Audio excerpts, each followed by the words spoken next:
Manipuri Wari Pambi Channel Tabiriba Pumnamakpu Amana Taram Noksadi Ngasisu Mayam Gingahak Pothan Nabagamak Anova horror story amakak Uduna Laksari horror story Sigi Maming Ahing Ani horror story Sigi writer Kundongbam Zenit Hauzik Taminarasi horror story Ahing Ani Romeski Mayambado Imung Manungi Laita Laira na Maram Oiraga Dimapur da Laikiva Sahitara Rom Thare Hauziki Dimapur da Angami Nupi Ama Lauduna Mafamaduda Yum Masa Amasu Sazaduna Mahaki Masanupa Anisu Laire Romeski Mahimasing Tambagi Sangadaba Horse Umnamak Mayambana Sahitara Mukti Mamangdagi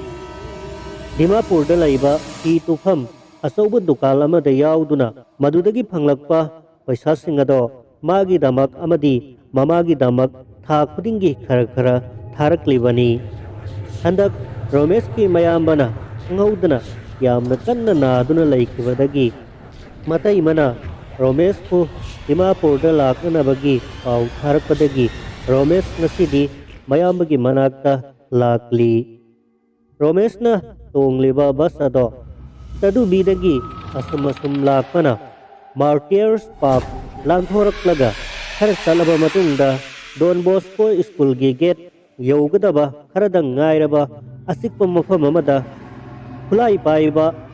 Camouflaki Hui Kongrau Setpa Singi Lalhuluk Amagi Mioi Mari Mangana Makoigi Basado Kamlaki Basado Hamlaba Matunda Basta Tongliba Mioi Kudingmak Makada Kumtharaknanaba Kanganki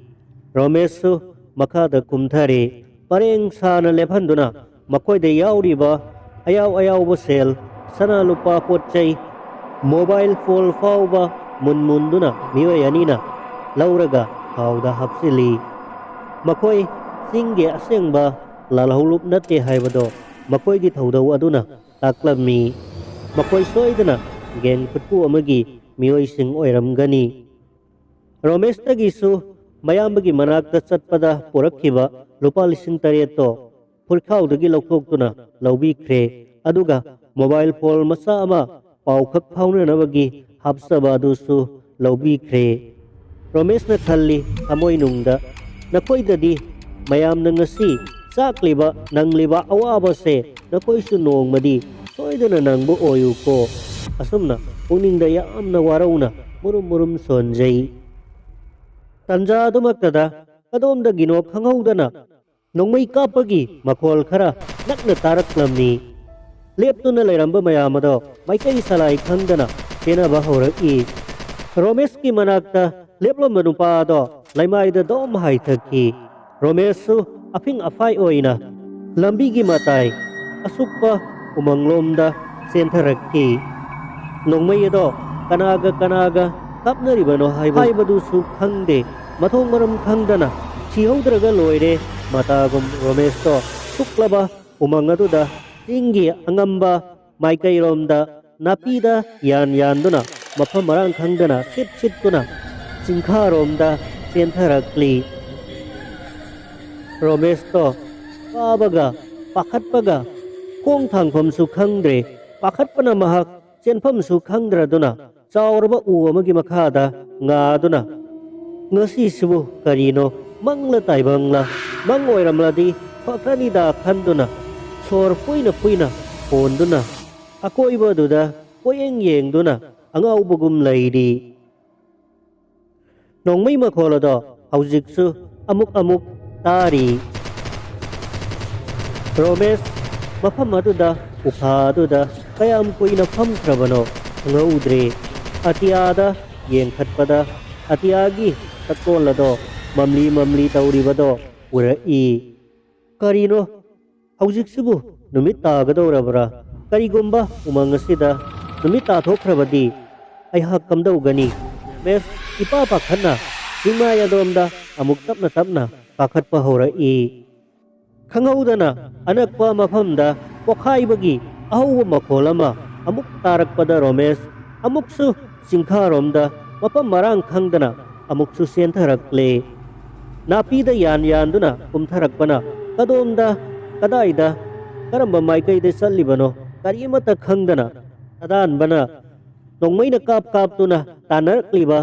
sajigum mapam marang karimata su gyantadana kadomda sallibana su khangdana pangchatta salamni hanayamna sangna chingdudagi kumtharakaba matungda lok masa amakak hengaramni loknungda isingna tabli sielibado ubada esna ising khara khuzukna kanduna pena thakle aduga mai mitado fazana ising aingbaduna samthoklaba matungda atiyada amuk yenglakpadadi amambana tapna khudum sansilaklibado urami khangle Romesh soidana mahak umang asida ahing asima len bataragani mahang tamkiba paramada umangda ahing len batarabadi tamthiraba umangi sa kaina soktana magidamak uthaktakaduna laibagi wariyado ningsinglakhi Romeshna u singadugi maraktagi ahing laiba nungaigadaba u ama khalle aduga mathak aduda kakhatuna mahak ahing aduma leknanaba thorang taure upai leitraba Romeshna loki singado mabuk pena thakchiladuna nonganba ngaiba oina ahing aduma umang aduda lelage khanduna usa kasi naiba u amagi mathakta kakhatuna hamduna leikre mafamado amamba natana hek yengthokibada karigumba amatasu udre Romeshna uthak aduda famna mahakka langminaba bas tongminarakkiba mayamadubu mahak tauna umangda mafam marang khangdana ahinga seleknaramgadra koisu aidauna tawramgadra wakhalase mawon khalai aduga mahakki yumda laihoba mama amadi mayamba mataima ningsinglakpada Romesh mittagi pitarakhi muksu khalai anakpa umanga swaida karigumba mahakka langminarakkiba kaiduna senkhiba bas tongminarakkiba singadugi maraktagi miwai singlaiba yauramlabadi kayada nungaigani wakhalase halakpamaktada Romeshna kana laibage aibo amukta mateng pangbiyo aigi mateng amukta pangbiyo haiduna kanna laurakhi adubu mahakki khonjelado singmai amada ninninduna tariba khonjeladu natana atopa amatagi khonjel sutabu khangde loktagi sentharakpa isingi makhol amadi Romeshki hauraba khonjel laniedo isingi iraukol marakta mangkhre Romesh sakti kanna lamkhalae ahingse khara thuna nongalabadi nungai khrani dako khanduna umathak aduda isor ningduna tumina laikhre matamdo pung kayamuk taramlagadage haibadusu khangde loknungdagi sentharakpa isingi iraukol tapna tari aduga ahing chaktaba usek amadi sagi khonjel marakta tarai arapada lamhina tapna khongbagi khonjel tarai Romesh masada akituzungba khara faurai Romesh sekmok laudana mahakna phamliba u adugi karong adugi mathakta sandokhreba usa aduda makhutna kanna konsinduna tuminna lai tapna thabalgi mangalna umang aduda ahangba usagi marakta lisinduna ngalibado urubada Romesh puning nungsiba faurai Romeshna ngaudana makharamda yengtharakpada mahakna mathakta kaduna ahing yarekliba u adugi makhongda angauba phijol setpa kanagumba ama phambado thabal mangaladuda tapna urami Romesh soailawi tu kyausungki Romeshna mira sara haina umathakadudagi mamit kuptaba makai yengduna lai khanghaudana angang nupi masa amana singi marolda karino nokheduna aiba wahi khara mahangna tarakhi mahakna amuk yengthokkhibada loknung adugi matai amada igau setpi nupi macha amana nok tuna sanabagumba mawong matau khara uba phanglamni Dr. Romesna u makhada yengtharakpada makhada phamlambado amuk uba phangkhidre ngaihak mafam ado unwai muk sikkhre Mesna tawribasibu mangla taibangla mahakki wakhalnara mawal khalduna lay aduga amuksu urakle nok manung aduda mama masagi matawgum thingau setpi khara chawbi nupi amana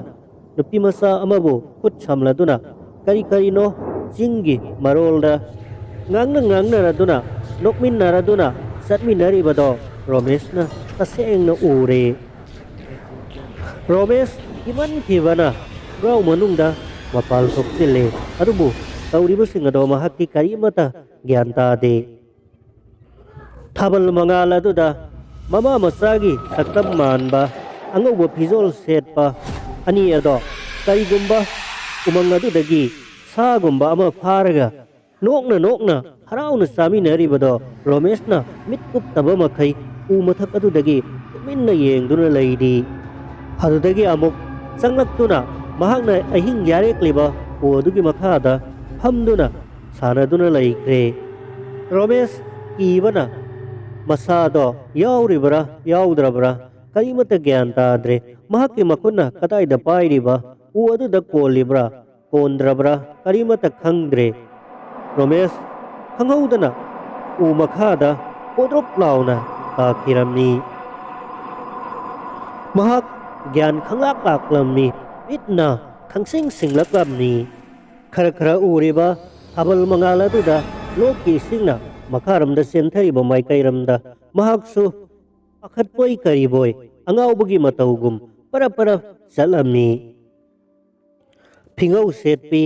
mama masa manbi saktamado khanghaudana mahakki mamangda leptuna leiramle Romes pakhatman khibana mamai hot leiraga mathaklomda amu chenkhatnaba honaramni phingau setpi ro inak nangna Romes ki mamang maktada sap leptuna leire Romesna yengmada mamai di ubu phangda masamado isang thangna thajaraduna angauba phizol seladuna karimata haidana mamangda leplibado Romesna khudakta lonung adudagi nungama khullaga haramni lonung ado kappalaubagi khonjelna kumnin ninkre Romes pakhatpa henman khiduna tawpham khangdana mahaksu lonung aduda koirau laurami aduga machinsu pangkida thirami khanghaudana Romes ki tungdagi hangin ilakhi Romes hantu adu fawbudasu mahak masin thiba lepri paglauda lauri Romes ta masakti udana ngonda saina kalakpa gumbagi saina tholama phawrakhi mahak lau lauraduna manakka leiramba khutna marubada hengnaruba pambi masama kudeklaga mahaksu akoiba duda lauraduna kanna hairamni kappalaubagi khonjel kaya uthaklomdagi chingmairomdagi chingthaklomdagi lokharamdagi kanna tarammi Romes pakhatman khibana phinungda kayarak mapal thokchile mangsille adudagi mahak gyan mangduna leimaida dhumak takre mafamado loknungi senthariba isingi iselgi irau kol natana ahingado kaimata takhidre Romesna gyan tarakpa matamdadi mafamado usek maya khongbagi khonjel mayamama taramni hingda masakti uba phangdana ising sentharakpagi irau kol tamak takhiba lokado ayukki hajaraba nungsa mangalgi masekna yaibada aseng basaktamado uzabada kayadadi fajakre ngaranggi thawdoksing ado Romes tapna ningsinglakli mahakki hek manakmaktada kokal pambigi heklaba masama taduna leiramlibadusu hengnarore kokal pambi ado hek urubada mahak gyal laklamni kokal pambi se laitin ꯐꯠꯇꯕ ꯚꯨꯠ ꯄ꯭ꯔꯦꯠ ꯆꯪꯕ ꯉꯝꯗꯦ ꯍꯥꯏꯅꯈꯤꯕꯗꯣ ꯅꯤꯡꯁꯤꯡꯂꯛꯂꯝꯃꯤ꯫ ꯄꯥꯝꯕꯤ ꯑꯗꯨꯅ ꯃꯍꯥꯛꯀꯤ ꯊꯋꯥꯏ ꯀꯟꯕꯅꯤ ꯍꯥꯏꯅ ꯂꯧꯈ꯭ꯔꯦ꯫ ꯑꯗꯨꯗꯒꯤ ꯃꯍꯥꯛꯀꯤ ꯐꯤꯔꯣꯜꯁꯤꯡ ꯑꯗꯣ ꯂꯣꯛꯅꯨꯡꯗꯒꯤ ꯆꯦꯟꯊꯔꯛꯂꯤꯕ ꯑꯔꯨꯕ ꯏꯁꯤꯡ ꯑꯗꯨꯗ ꯐꯖꯅ ꯆꯥꯝꯊꯣꯛꯂꯦ ꯑꯗꯨꯒ ꯃꯍꯥꯛꯀꯤ ꯃꯁꯥꯗꯨꯁꯨ ꯁꯦꯡꯗꯣꯛꯂꯦ꯫ ꯑꯍꯤꯡ ꯇꯨꯝꯗꯕꯒ ꯆꯥꯗꯕꯒ ꯃꯁꯥꯗꯨꯗꯤ ꯐꯖꯅꯗꯤ ꯆꯣꯛꯊꯔꯦ꯫ ꯍꯥꯏꯔꯪ ꯇꯨꯔꯪꯅꯔꯗꯨꯅ ꯃꯍꯥꯛꯅ ꯁꯨ ꯆꯥꯝꯂꯕ ꯐꯤꯔꯣꯜꯁꯤꯡ ꯑꯗꯣ ꯑꯃꯨꯛ ꯁꯦꯠꯆꯤꯜꯂꯒ ꯆꯤꯡꯃꯥꯏꯔꯣꯝꯗ ꯆꯤꯡꯊꯛꯂꯣꯝꯗ ꯇꯞꯅ ꯇꯞꯅ ꯀꯥꯈꯠꯇꯨꯅ ꯂꯥꯛꯄ ꯍꯧꯔꯦ꯫ ꯃꯍꯥꯛ ꯐꯅ ꯌꯥꯝꯅ ꯁꯥꯡꯅ ꯇꯞꯅ ꯇꯞꯅ ꯈꯣꯡꯅ ꯂꯥꯛꯂꯕꯒꯤ ꯃꯇꯨꯡꯗ ꯑꯍꯥꯟꯕ ꯑꯣꯏꯅ ꯆꯤꯡꯂꯧ ꯑꯃ ꯊꯦꯡꯅꯔꯝꯃꯤ꯫ ꯃꯐꯝ ꯑꯗꯨꯗ ꯃꯤ ꯀꯅꯥ ꯑꯃꯠꯇꯁꯨ ꯂꯩꯕ ꯎꯗꯦ꯫ ꯆꯤꯡꯂꯧ ꯑꯗꯨꯗ ꯆꯥꯕ ꯌꯥꯕ ꯎꯍꯩ ꯋꯥꯍꯩ ꯑꯃꯗꯤ ꯃꯅꯥ ꯃꯁꯤꯡ ꯀꯌꯥ ꯊꯥꯔꯤꯕꯗꯣ ꯊꯦꯡꯅꯔꯦ꯫ ꯉꯔꯥꯡ ꯑꯍꯤꯡꯗꯒꯤ ꯆꯥꯔꯛꯇꯕꯒꯤ ꯂꯥꯝꯂꯕ ꯄꯨꯛꯇꯣ ꯐꯥꯊꯅꯕꯒꯤꯗꯃꯛ ꯑꯐꯪ ꯑꯐꯪꯕ ꯀꯔꯤ ꯀꯔꯤꯅꯣ ꯈꯔ ꯆꯤꯡꯂꯧ ꯑꯗꯨꯗꯒꯤ ꯆꯥꯁꯤꯜꯂꯦ꯫ ꯍꯧꯖꯤꯛꯇꯤ ꯃꯁꯥꯗꯣ ꯈꯔꯗꯤ ꯇꯦꯛꯈꯠꯂꯦ꯫